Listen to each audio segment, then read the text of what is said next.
Hello student, कैसे हैं आप सब? Hope you all are doing very good in science. This side Priyanka Khanna, your biology educator from doctor Anand Mani team. बच्चों, आज हम आपके लिए लेके आए हैं important abbreviations of medical. Medical में बहुत ढेर सारी एब्रिविएशंस को यूज किया जाता है, बट हमें कभी कभी ऐसा लगता है कि ये क्या वर्ड है, मेरे को समझ ही नहीं आ रहा है। सो ये बहुत इंपॉर्टेंट एब्रिविएशन है जो आप सबको पता होने चाहिए और बहुत ही हेल्पफुल होगा आप सबके लिए। सो स्टार्ट करते हैं अपने इंपॉर्टेंट एब्रिविएशन को। तो फर्स्ट वन इज एड्स। ठीक है, आपने पढ़ा भी होगा अपनी बुक्स में कि एड्स क्या होता है। एड्स का फुल फॉर्म होता है एक्वायर्ड इम्यूनो डिफिशियंसी सिंड्रोम, इसे कहा जाता है। तो ये बहुत ही लंबा एक टर्म है, एक्वायर्ड इम्यूनो डिफिशियंसी सिंड्रोम, जिसको कि आप एक स्मॉल टर्म में बोल सकते हो एड्स। ठीक है, क्या होता है, ये कैसा इन्फेक्शन होता है जो कि HIV इसे कॉज करती है। सो किसके जरिए कॉज होती है? Which is cause by the human immuno deficiency virus के जरिए कॉज होती है। स्टूडेंट, HIV एक वायरस होता है जो किस सेल्स पे अटैक करता है? ये उन सेल्स पे अटैक करता है जो हमारी बॉडी को इन्फेक्शन के लिए बचाती है, इन्फेक्शन से बचाती है, आप कह सकते हो। ठीक है, जिसकी वजह से क्या होता है, जब उन सेल्स पे ये अटैक करेगा तो वो ही सेल्स अटैक्ट हो गई। ठीक है, उस वो इन्फ्लुएंस्ड हो गई, या कह सकते हो अटैक्ट हो गई, जिसकी वजह से हमारी बॉडी में बहुत आसानी से और भी बीमारियां हो सकती हैं, या आप कह सकते हो कि person become more vulnerable to other infection and the diseases. वो और बीमारियों से और इन्फेक्शन के लिए क्या हो चुका है, काफी ज्यादा वो वनरेबल हो जाता है। ठीक है, सो HIV इसको कॉज करती है। इसका फुल फॉर्म क्या है? इसका एक्वायर्ड इम्यूनो डिफिशियंसी सिंड्रोम इसे कहा जाता है। ठीक है, नेक्स्ट हम चलते हैं CNS की तरफ। CNS आपने पढ़ा है 11th क्लास में, that is central nervous system के बारे में आपने पढ़ा है, जो कि किससे कॉम्प्राइज होता है? It is comprise of brain and the spinal cord. ठीक है, तो नर्वस सिस्टम का आपने पढ़ा होगा कि वो दो पार्ट से मिलकर बना होता है। एक होता है आपका CNS और एक होता है आपका क्या, PNS से मिलकर बना होता है। CNS का मतलब होता है सेंट्रल नर्वस सिस्टम, आपको नाम पता होने चाहिए। एंड PNS क्या होता है? Peripheral nervous system. तो CNS बना होता है ब्रेन एंड स्पाइनल कॉर्ड से, PNS बना होता है क्या, जो नर्व्स होती हैं एसोसिएटेड, उनसे मिलके बना हुआ होता है। ठीक है, तो CNS में जो भी ब्रेन एसोसिएटेड है, ब्रेन से जो नर्व एसोसिएटेड है, और स्पाइनल कॉर्ड से जो नर्व एसोसिएटेड है, वो किसके अंडर में आती है? आपके PNS के अंडर में आती है। ठीक है, तो CNS का फुल फॉर्म क्या है? Central nervous system. Yes, it is a central nervous system. Clear? Next होता है बच्चों ECG, EKG, जिसको कि आप कह सकते हो इलेक्ट्रोकार्डियोग्राम कह सकते हो, दैट इज इलेक्ट्रोकार्डियोग्राम, इसे आप कह सकते हो। ठीक, अब देखिए आगे, आप जब और आगे बढ़ोगे ना, तो उसमें EEG वर्ड भी आएगा। लाइक ये भी एक ऐसे एब्रिवेशंस होते हैं जहां पे कंफ्यूजन होता है बच्चों को कि ECG क्या है और EEG क्या है। तो जिस वर्ड के जरिए आप इसको समझ सकते हो वो है कार्डियो। कार्डियो का मतलब होता है हार्ट को रिलेट करता है। ठीक है, इलेक्ट्रो आपका क्या कर रहा है? इलेक्ट्रिकल सिग्नल्स को रिलेट कर रहा है। So electro is electrical, cardio is a brain, sorry, cardio किसको कर रहा है? हार्ट को कर रहा है। सो इलेक्ट्रोकार्डियोग्राम क्या है? ये एक ऐसा टेस्ट होता है जो आपका किसके लिए यूज होता है? हार्ट की रिदम और उसकी जो इलेक्ट्रिकल एक्टिविटीज है उसको टेस्ट करता है, उसे चेक करता है। ठीक है, कैसे करता है? ये जो सेंसर्स होते हैं उनको अटैच किए जाते हैं स्किन पे, and are used to detect the electrical signal which is produced by the heart each time when it beat. जब आपका दिल हर बार जब धड़कता है तो उससे कुछ इलेक्ट्रिकल सिग्नल्स निकलते हैं, उन इलेक्ट्रिकल सिग्नल्स को क्या करता है? ये चेक करता है, डिटेक्ट करता है। सो ये टेस्ट क्या है? आपका इलेक्ट्रोकार्डियोग्राम, जिसको कि आप ECG और EKG कह सकते हो। ठीक है, नेक्स्ट बच्चों अगर हम पढ़ते हैं इको। अगेन इको भी आपके हार्ट के लिए ही यूज किया जाता है, जो कि एक ऐसा स्कैन है जो हार्ट के लिए होता है and the near by blood vessel, और उसके आसपास जो ब्लड वेसल है उनके लिए यूज होता है। कह सकते हो ये एक ऐसा medical imaging of the heart है जो कि यूज कैसे किया जाता है? By using the standard ultrasound और डॉपलर अल्ट्रासाउंड को यूज करके उसे एक इमेजिंग किया जाता है। ठीक है, so echo again use for the heart, और इसका फुल फॉर्म क्या है? Echocardiogram, that is ECHO, ECHO, that is the echocardiogram, इसे कहा जाता है। ठीक है, नेक्स्ट बच्चों अगर हम बढ़ते हैं EEG, क्या होता है EEG? इलेक्ट्रोएंसेफेलोग्राम। ठीक, ये क्या है आपका? इलेक्ट्रो इंसेफेलो इसे ग्राम कहा जाता है। कैसा टेस्ट होता है? जो आपके ब्रेन की इलेक्ट्रिकल इंपल्स को डिटेक्ट करता है या मेजर करता है। सो एक ऐसा टेस्ट जो किसे मेजर करता है? Electrical impulse of the brain. Brain से जो इलेक्ट्रिकल इंपल्स निकल रहे हैं उनको ये टेस्ट करता है। मेजर क्या करता है? ब्रेन की इलेक्ट्रिकल एक्टिविटी को मेजर करता है। किसे मेजर करता है? ब्रेन की जो इलेक्ट्रिकल एक्टिविटी है उसे ये मेजर करता है। कैसे? By using the small metal disc electrode attach to the scalp पे अटैच करके। ठीक है। So EEG is what? EEG is a electroencephalogram, जो कि किसके लिए यूज होता है? ब्रेन के लिए यूज होता है, जिसको आप किससे समझ सकते हो? सिफेलो से। मीन सिफेलो जो वर्ड है वो आपका ब्रेन को रिलेट करता है। ठीक है। और आपका जो पीछे पड़ा था वो आप किसके लिए था? That is the ECG. वो किसके लिए था? कार्डियक के लिए था, हार्ट के लिए था। क्लियर? नेक्स्ट आता है बच्चों एलडीएल। बहुत बार आपने ब्लड रिपोर्ट में ऐसे वर्ड्स देखे होंगे, एलडीएल। एलडीएल का मतलब होता है लो डेंसिटी लिपोप्रोटीन। इसे क्या कहा जाता है? लो डेंसिटी का लिपोप्रोटीन, जो कि आपका बैड कोलेस्ट्रॉल होता है। ठीक है। इसको बैड क्यों कहा जाता है? बिकॉज वो बैड है। कोई भी चीज अगर बॉडी को नुकसान करे तो उसको बैड से ही रिप्रेजेंट किया जाएगा। ठीक है। क्या होता है? अगर इसका लेवल बॉडी में ज्यादा होता है उसकी वजह से हार्ट डिजीज और स्ट्रोक का कारण बनता है। कह सकते हो उसका रिस्क बढ़ जाता है। ठीक। तो एलडीएल गुड नहीं होता, जबकि जो एचडीएल होता है वो अच्छा होता है। So LDL is what? It is a low density lipoprotein, इसे कहा जाता है। ठीक है। नेक्स्ट बच्चों अगर हम देखें HDL, HDL is a high density lipoprotein, जिसको कि आप गुड कोलेस्ट्रॉल कह सकते हो, और उसे क्या बोला था हमने? Bad cholesterol. इसका काम क्या होता है? Absorbs the cholesterol and carries it back to the liver. ये एब्सॉर्ब करता है कोलेस्ट्रॉल को and carry it back to the liver में उसको पहुंचाता है। लिवर क्या करता है? उसको बॉडी से फ्लश आउट कर देता है, निकाल देता है, फ्लश कर देता है। हाई लेवल ऑफ एचडीएल, अगर एचडीएल का लेवल ज्यादा होता है, लाइक एचडीएल कोलेस्ट्रॉल का लेवल अगर ज्यादा होता है, तो ये क्या करता है? लोअर करता है risk for the heart disease and the stroke. ठीक है। हार्ट डिजीज को जो बढ़ा रहा है एलडीएल, ये क्या करता है? उसको कम करने में हेल्प करता है। क्लियर? नेक्स्ट आता है बच्चों पीएफटी। सो ये जो वर्ड्स है इसके इसके जरिए आपको ये पता चल जाएगा, आपके जहां भी आप ये शब्द देखोगे आपको समझ में आएगा कि HDL is a good cholesterol, LDL is a bad cholesterol. Clear?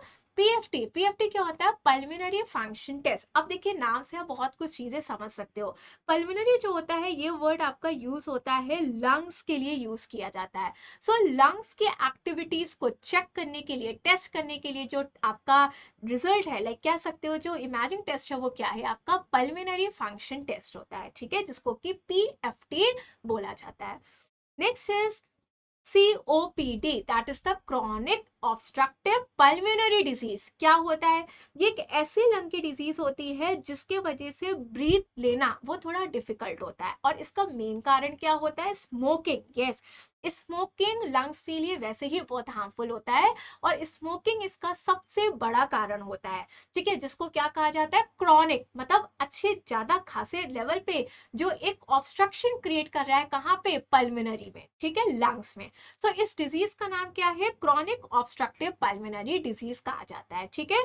क्यों होता है? बिकॉज स्मोकिंग के जो हार्मफुल केमिकल्स होते हैं स्मोक के, वो क्या करते हैं? लंग्स की लाइनिंग को डैमेज करते हैं, एंड द एयरवेज, जो एयरवेज हैं उनको क्या करते हैं? वो डैमेज कर देते हैं। सो आप शॉर्टली कह सकते हो कि स्मोकिंग इसका सबसे बड़ा कारण होता है इस डिजीज का। क्लियर? जिसको क्या बोलते हैं? COPD। यस।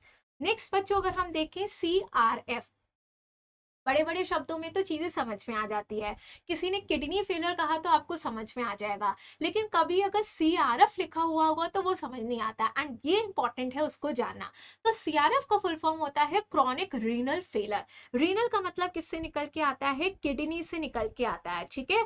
सो किडनी फेलियर को बोला जाता है, या फिर आप कह सकते हो क्रॉनिक रीनल जो आपका फेलियर, इसे क्या कह सकते हो? CRF, जिसको कि एक शब्द में बता दिया गया कि फेलर ऑफ द किडनी। कैसे होती है? कैरेक्टराइज कैसे पहचानी जाती है? जब ग्रेजुअली क्या होता है? Decline in the renal clearance और द ग्लोमेरुलर फिल्ट्रेशन। अगर रीनल जो फिल्ट्रेशन या फिर जो ग्लोमेरुलर फिल्ट्रेशन है, ये धीरे धीरे क्या होता है? जब आपका डिक्लाइन होने लगता है, कम होने लगता है कई सालों तक, उसके वजह से क्या होता है? परमानेंट किडनी का फेलर हो जाता है, जिसको कि आप CRF भी कह सकते हो, क्रॉनिक रीनल फेलर कहा जाता है। ठीक है। नेक्स्ट बच्चों अगर हम बात करें DJD, not DJ, that is DJD. क्या होता है? Degenerative joint disease. इसे क्या कहा जाता है? डीजनरेटिव जॉइंट डिजीज कहा जाता है, जो कि किसका अनदर नेम है?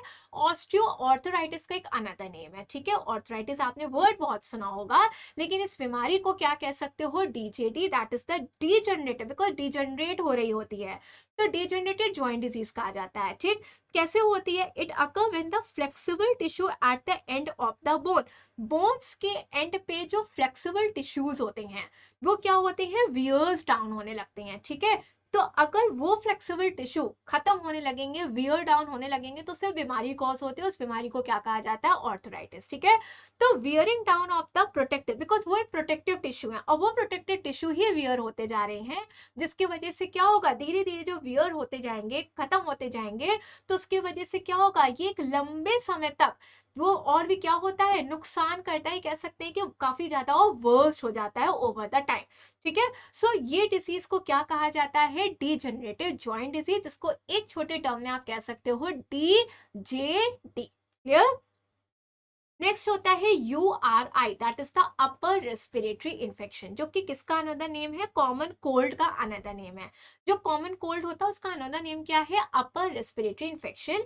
ये डिजीज आपके किसके जरिए कॉज होती है? बाय द वायरस, जो कि टिपिकली एंटर करता है आपके बॉडी के अंदर नोज और माउथ के जरिए। क्लियर? नेक्स्ट होता है AMI। AMI आपने ना सुन के आपने हार्ट अटैक ज्यादातर सुना होगा। ठीक है, उसी का एक दूसरा टर्म होता है AMI। ठीक है, जिसको बोलते हैं एक्यूट मायोकार्डियल इन्फार्क्शन। क्लियर? जिसको कि हार्ट अटैक कहा जाता है। ये एक लाइफ थ्रेटनिंग कंडीशन होती है। कब होती है? वेयर द, या फिर आप कह सकते हो कब होती है? ब्लॉकेज हो जाता है। ठीक है, जब ब्लड का फ्लो, जो ब्लड का फ्लो होता है हार्ट में, वो एक कट ऑफ होने लगता है, जिसके वजह से टिश्यू डैमेज होती है, ब्लॉकेज हो जाता है, और ये किसे कॉज करता है? एक्यूट मायोकार्डियल इन्फार्क्शन, जिसको AMI कह दीजिए, हार्ट अटैक कह दीजिए, बात सेम है। क्लियर? बस आपको एब्रिविएशंस पता होने चाहिए। नेक्स्ट होता है AST, that is the aspartate amino transferase. क्या है ये? AST, that is the aspartate amino transferase इसे कहा जाता है।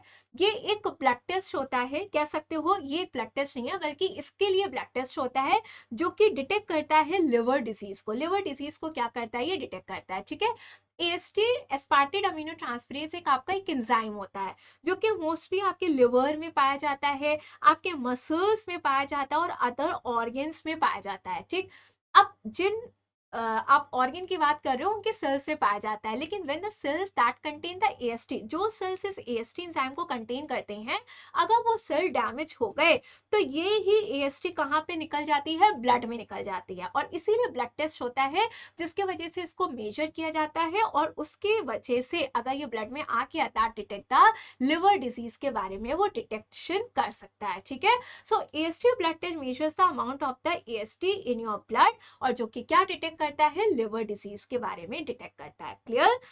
सो AST क्या है? Aspartate amino transferase. Clear? Next होता है BP, जो कि बहुत कॉमनली आप लोग सुनते हो। BP का फुल फॉर्म होता है ब्लड प्रेशर। क्या होता है? एक ऐसा प्रेशर है, एक ऐसा फोर्स है सर्कुलेटिंग ब्लड का, कहाँ पे? On the wall of the artery. उसके लिए जो एक प्रेशर है या जो फोर्स है, उसको कहा जाता है BP। हाई BP होता है, लो BP होता है, ये आपने सुना होगा। ठीक है, नेक्स्ट होता है CBC। CBC क्या है? CBC is a complete blood count. ठीक है, ये भी आपको पता होना चाहिए। सो CBC बहुत बार एक वर्ड आपको देखते हो, बट अगर नहीं पता तो इसका मतलब क्या है? कंप्लीट ब्लड काउंट, जो कि कैसा ब्लड टेस्ट होता है? जो मेजर करता है many property of the cells in the blood. Blood में जो सेल्स होती है उनकी प्रॉपर्टीज के बारे में ये क्या करता है? बताता है, मेजर करता है। क्लियर? तो CBC is what? It is a complete blood count बताया जाता है। क्लियर? नेक्स्ट होता है CT स्कैन। ये भी आपने सुना होगा, जिसका फुल फॉर्म क्या होता है? Computerised tomography. क्लियर? क्या होता है? कंप्यूटराइज्ड टोमोग्राफी स्कैन होता है, जो कि आपकी एक डायग्नोस्टिक इमेजिंग प्रोसीजर होता है, जो यूज करता है एक्सरे के कॉम्बिनेशन के साथ साथ कंप्यूटर टेक्नोलॉजी को, किस लिए? To produce the image of the inside of the body, मतलब बॉडी की इनसाइड जो इमेज है उसको कंप्लीटली वो बताने में हेल्प करता है। डिटेल इमेज बताता है, शो करता है आपके पार्ट ऑफ द बॉडी को, इंक्लूडिंग द बोन, मसल्स, ठीक है, fat, organs and the blood vessel, सब ये बताता है। क्लियर? उसकी एक डिटेल इमेज ये देता है। Next is CXR, that is the chest X-ray. क्या होता है ये डिटेक्ट करता है कैंसर को, इन्फेक्शन को या air collecting in the space around the lung, ठीक है, which can cause the lungs to collapse. तो ये सारा कुछ आपका डिटेक्शन करने में हेल्प करता है, जिसको क्या कहा जाता है, CXR इसे कहा जाता है चेस्ट एक्सरे। ये क्या शो करता है, they can also show the chronic lung condition, मतलब ये जो लंग कंडीशन है उन सबको ये क्या करता है, मेजर कर सकता है, डायग्नोज कर सकता है। Clear? So CXR is what, it is a chest X-ray. ये शो करता है क्रॉनिक लंग कंडीशन को, जैसे emphysema, cystic fibrosis as well as all the complication related to these condition, उन सबको ये बता सकता है। क्लियर? नेक्स्ट होता है स्टूडेंट MRI, ये भी आपने वर्ड सुना होगा। MRI का फुल फॉर्म होता है मैग्नेटिक रेजोनेंस इमेजिंग। यस, क्या होता है, एक ऐसा मेडिकल इमेजिंग होता है, टेक्निक होती है जो यूज करता है मैग्नेटिक फील्ड को और कंप्यूटर जनरेटेड रेडियो वेव्स को, किस लिए, to create the detail image of the organ and the tissue in your body. Body में जो ऑर्गन है, टिश्यू है, उसकी डिटेल इमेज को बनाने के लिए, बताने के लिए इसको यूज किया जाता है, जिसका फुल फॉर्म होता है मैग्नेटिक रेजोनेंस इमेजिंग। ठीक है, MRI। UTI क्या होता है, it is a urinary tract infection. बहुत बार ऐसा होता है, डॉक्टर लिखते हैं UTI। UTI क्या है, that is the urinary tract infection, इसको कहा जाता है। क्लियर? क्या होता है, ये एक ऐसा इन्फेक्शन होता है in any part of your urinary system. जो यूरिनरी सिस्टम है उसके किसी भी पार्ट में जो इन्फेक्शन होता है उसको UTI कहा जाता है। ठीक है, जैसे किडनी, यूरेटर, ब्लैडर, यूरेथ्रा, इन सब में। Most infection involve the lower urinary tract, that is the bladder और यूरेथ्रा, मतलब उसमें भी इन्फेक्शन जो होता है उसके लिए भी ये वर्ड यूज किया जा सकता है। इसके में क्या होता है, वुमेन्स को ज्यादा रिस्क होता है UTI का देन अ मैन, ये एक स्टेटमेंट है कि उसमें ज्यादा रिस्क होता है। ठीक है, सो UTI क्या है, यूरिनरी ट्रैक्ट इन्फेक्शन को बोला जाता है। नेक्स्ट होता है student U&E, that is the urea and electrolyte. ठीक, तो U&E commonly used abbreviations of the urea and the electrolyte and are requested when assessing kidney functions and the electrolyte balance. Yes, so urea and electrolyte इसे कहा जाता है। ठीक, तो U&E लिखा हो तो उसको कुछ भी आप और मत समझिए, उसका क्या मतलब हुआ, यूरिया और इलेक्ट्रोलाइट का मतलब होता है। क्लियर? नेक्स्ट होता है HRT, that is the hormone replacement therapy. क्या है ये हार्मोन रिप्लेसमेंट थेरेपी, इसको कहा जाता है मीनोपॉजल हार्मोन थेरेपी भी कहा जाता है, या इसको कहा जा सकता है पोस्ट मेंसोपॉजल हार्मोन थेरेपी भी कहा जाता है। ये इस तरीके की हार्मोन थेरेपी होती है जो कि यूज की जाती है to treat the symptom associated with the female menopause. ठीक है, तो ये किसके लिए यूज की जाती है, सिम्टम जो भी आपके जुड़े होते हैं फीमेल मीनोपॉज से, उनके लिए ही यूज की जाती है। सो क्या है HRT, that is the hormone replacement therapy. नाम से बहुत चीजें क्लियर हो रही होंगी। ठीक है, सो बच्चों ये है कुछ आपके लिए एब्रिविएशंस।